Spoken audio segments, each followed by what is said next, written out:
Now, Positively Ernie with Ernie Anastos, a New York TV legend and radio host with great positive stories and interviews. Thanks, Ernie. You're the best. And now, here's Ernie.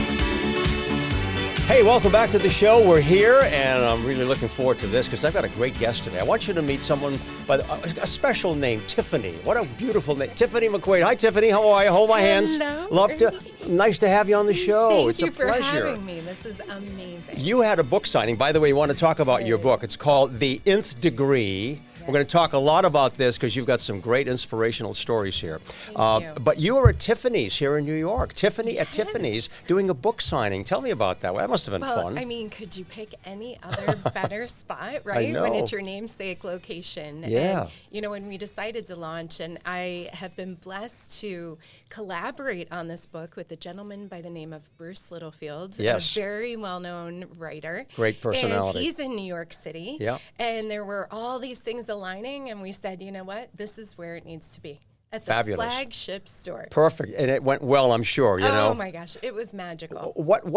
How can you miss? Because I mean, first of all, I love your personality. I mean, Thank you. You are an optimistic person. You're a business person. You're an entrepreneur. You have a very successful real estate company down in Florida, in Naples, which is a beautiful part of the country. Yes. And you do so many things. And I have a lot of questions for you because I like to just talk openly on this show. Okay. This book. As I started to do a little background, it was inspired in many ways from the time that you were 10 years old. And I was sorry to hear that you lost your father at that age. Yeah. Tell me about that experience and how that kind of led to where you are today. Yeah. Well, I think we all have our stuff, right? We all go through things in life. And when that happened to me, it happened to be 1980. The world was different then. Oh, sure. There wasn't therapy per se. There was no real way to deal with a dynamic, where not only did your father pass away, but, it was a choice on his behalf to do so. So, processing that, and there's so much more to the story, which I speak about in the book, but, it was something that was harbored both inside of me, and the family just shut down and didn't speak of him from that point forward. Wow. That So must I have been think difficult for you. it was so Yeah, difficult. sure. And I don't think I really realized how difficult until you start getting older, And then fast forward to our world today, and people are more and more affected by Very true. suicide. And, there's so many things going on where people, they're tough. They're on social media and they're posting negative comments. Yeah. And, there's all these things coming at us Right. where, have all these distractions. And sometimes we lose sight of the goodness. Tiffany, you're so right, and many times on this show, I mean, we do talk about that. The fact that you can get lost in a lot of these artificial kind of things in life, things that really don't have any substance. And you deal with the reality of life, which I think is terrific. Right. But you're an optimistic person, and I love the big O. I love it. I think optimism is so important, and we're being realistic as well. Okay, you can't just say everything is terrific and not deal with reality. Yes. But if there is a problem, let's find a solution. Yes. And that's what you're trying to do with this book. Yes. The Nth Degree, How to Stand Out by Going All In. Yes. How did you come up with that title? I love that. Well, I actually have a slogan in my office, and we call it Real Estate to the Nth Degree. Because we like to push ourselves to more and better and, over and above in everything that we do. So we kind of spun off from the nth to the nth, and then here we are back in in regard to this book. And you have a lot. I was looking at 7 steps. Yes. Inspiration, invigorate. Those were 2 that stood out for me. Yes. Talk about the 7 steps, okay? Which one is more important, or are they all important to you? Well, honestly, in putting this all together, it was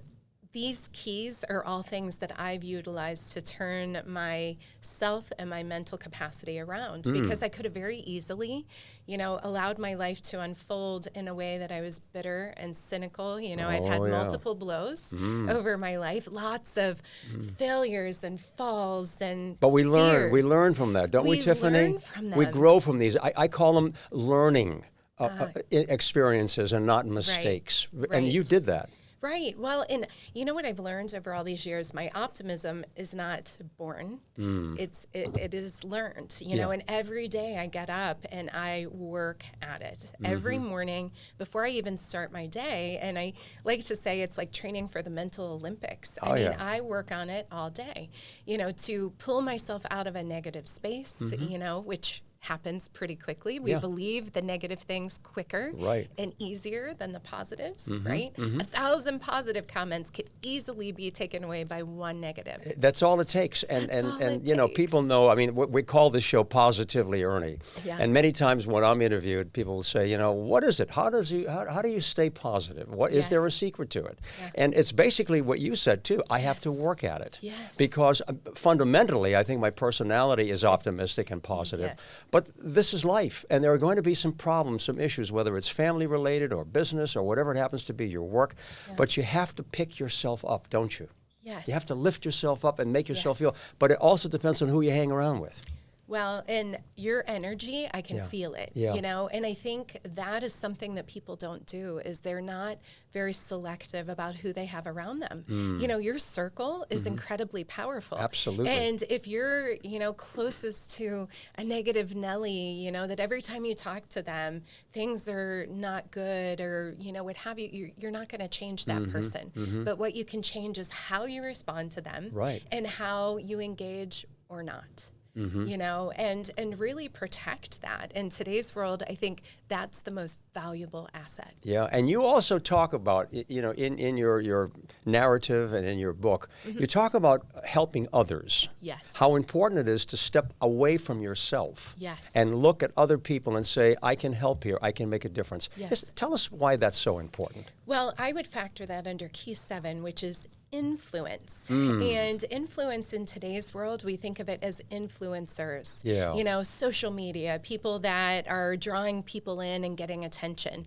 You know, to me, influence and influencer is you in and of yourself have the capability and the capacity to make a difference in someone's world very easily. It could be as simple as a smile. It could be as easy as just sending, you know, an Uber Eats delivery to a neighbor that is not feeling well, or, you know, making a few extra meals when you cook for, you know, someone who may be elderly or whatever that could be. It's about thinking through how you can put a smile on someone's face, that when you do that for someone else, it comes back. It does come back to you. Yeah, it does. And it alters the course of your day. Yeah, and you know what, Tiffany, a lot of people, you know, probably listening now and watching us and saying, you know, I've heard this before. But you know what?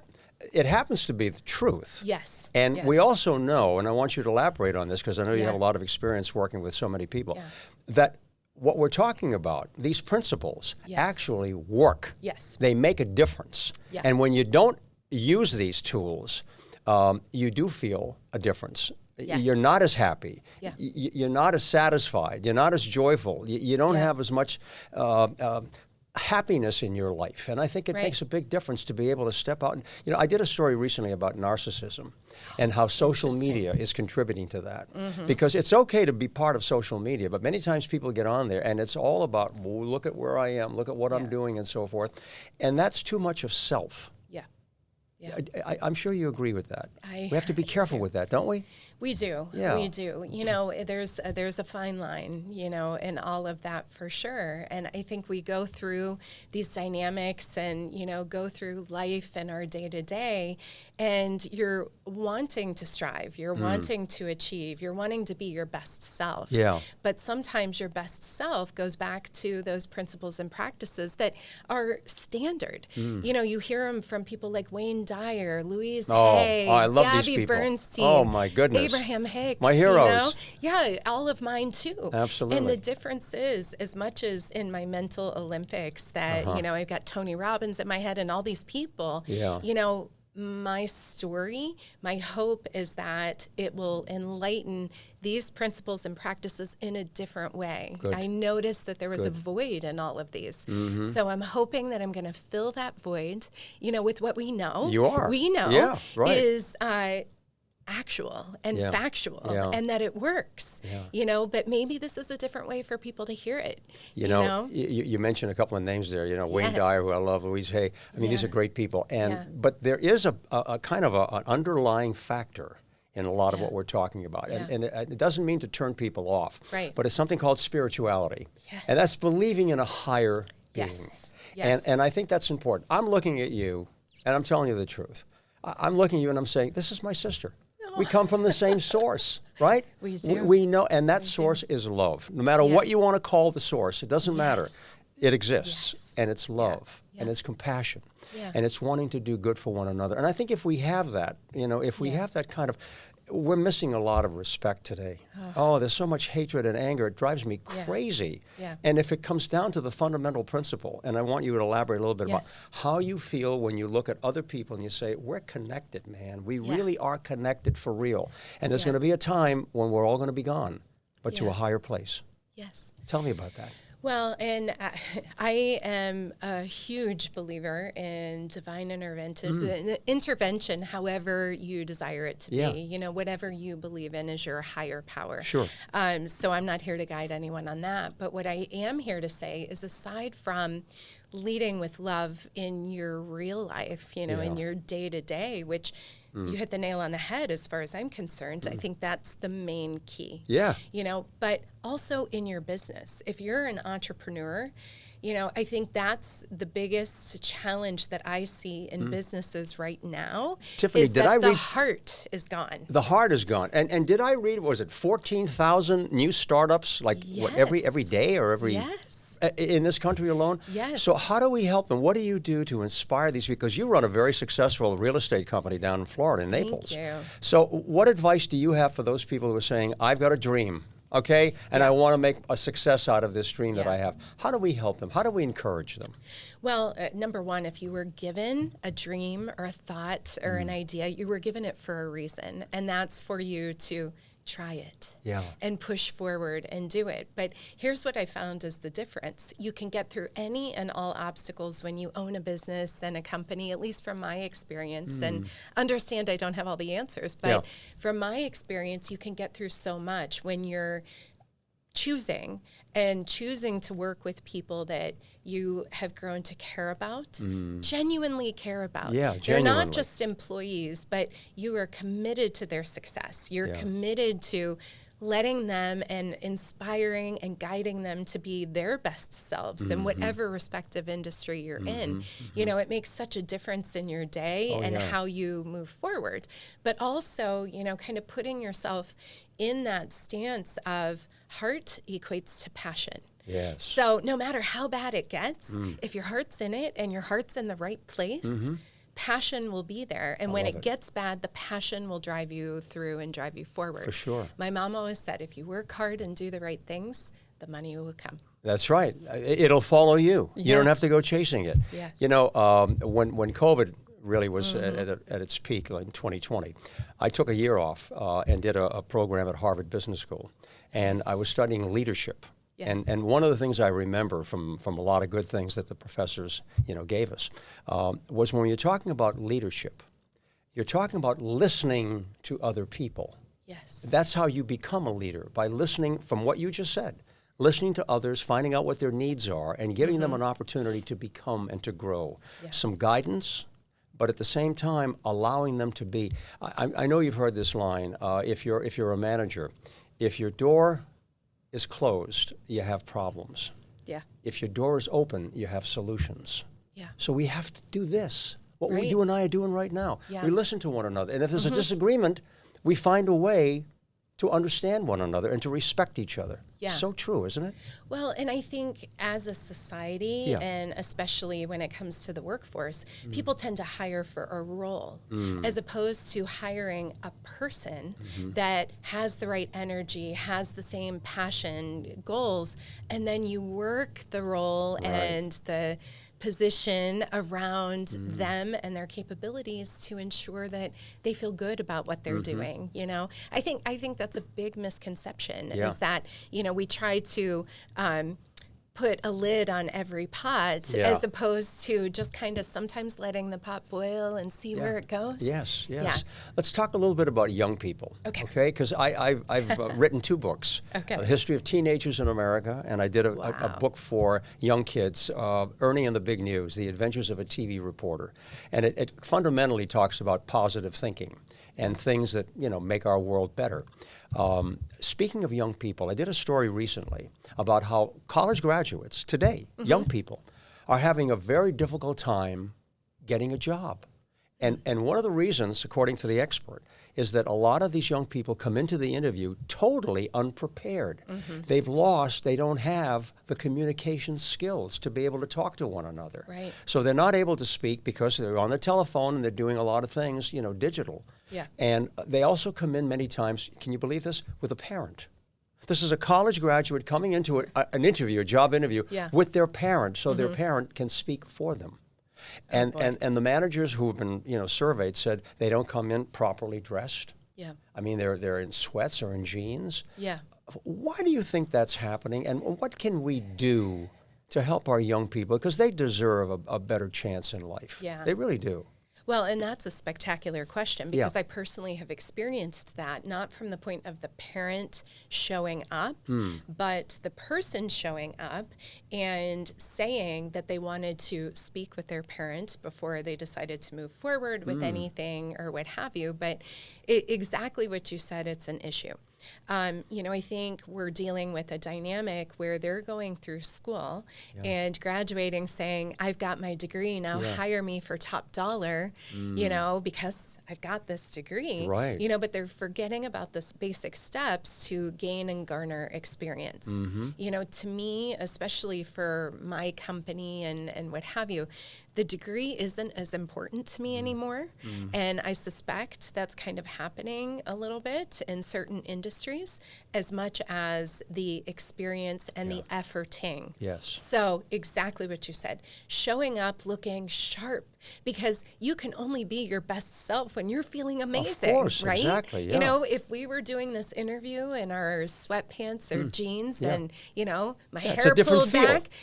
Different feel to it. Exactly. Exactly. So, you want to project being your best self. And for those just kind of coming out of school now, sometimes you have to take a lesser pay position to garner that experience, learn and absorb everything you can. Because each step, and I think, I know for you too, that's where we were able to do everything that we've done thus far, is because we went through the trenches. We did. True. I worked 3 jobs and put myself through school full time. Me too. Working a midnight drive at a radio station on top of 2 jobs and full time. But Kids this today is what don't do that. No, but that's what made you. Okay, that's what Yeah. gave us that sense of self-confidence to learn from these experiences. And you're in real estate, and I did another story on the air about how a lot of young people, sticking with the subject, a lot of young people today cannot afford to live on their own, and they're living with their parents because they just don't have the money and they don't have the resources to be able to do it. Right. There has to be an answer and a solution to this. And I think doing programs like this, listening to you, seriously, you've written a book and have had your own experiences and my experience in broadcasting, to be able to help whoever it happens to be, whether it's a young person or an elderly person, to be able to become the best that you can be. Yeah. The best that you can be. Yeah. And do whatever it takes. Yeah. That to me is also the difference with the youth. They're not willing to exert the extra effort. They're not willing to push themselves to the nth degree. They want to relax more and just let it come to them, which, if you're manifesting, I suppose that's a really good thing. Yeah, sure. But you also, you also need to do the work. And, the work comes with taking the punches, preparing yourself to be, and I think, they're not as strong mentally as we were when we were younger, going up. We were, hit by balls playing kickball and, all of these things but you got back up. Exactly. You played Red Rover and you got knocked down, but darn it, you were back up racing for that line. We need to reinstill that, Yes. in whoever it happens to be, young or old, it doesn't matter. And I'm sure you've heard that line, every setback is a setup for a comeback. Comeback, yes. And I think that we have to apply that principle. I love teachers, and I think that they play a major role in our society. Yes. And I think that they can help a lot. Kids Yeah. spend a lot of time, as you know, in school. Yeah. And that is a great source for them to understand themselves emotionally, socially, and to be able to grow and develop. I'm very high on the educational system, and I think we Yeah. need to put more money into that. I think Yeah. many times our country is giving money away to a Yeah. lot of places that perhaps we don't have to. Right. I don't want to get into a whole political Good argument point. about that, but I think that, our schools are very important. We need to Yeah. help our teachers, who are not, they're working really hard and they're not being paid enough. But I think we have to inspire them with a lot more. I know someone who just became a teacher, and I was shocked. She said to me, she said, "This is my first class." And I said, "Yeah." She said, "Well, I had to go out and buy all my things." I said, "Like what?" She said, "I had to buy, some books, and I had to buy some paper, and I had to buy some pencils and so forth." They Oh my buy their gosh. own. Yeah, these are I did school not systems. know that. They're buying their own things. The schools Wow. are not supplying it for. Wow. So, we need some help there. I love America. And I'm going to ask you a couple of quick questions. Sure. Tell me what you think is the best thing about America, the best thing about living in this country. Tell me what your thoughts are. Yeah. Well, obviously born and raised. I'm from Ohio originally, Hey, living the in Buckeye Florida. State, yeah. Yes, we all, fly south at some point, I think. But it was an incredible place to be raised. And, I think the most beautiful thing to me about this country is no matter where you live, there's little nuances about each part of the country. Prime example, me being in New York, Yeah.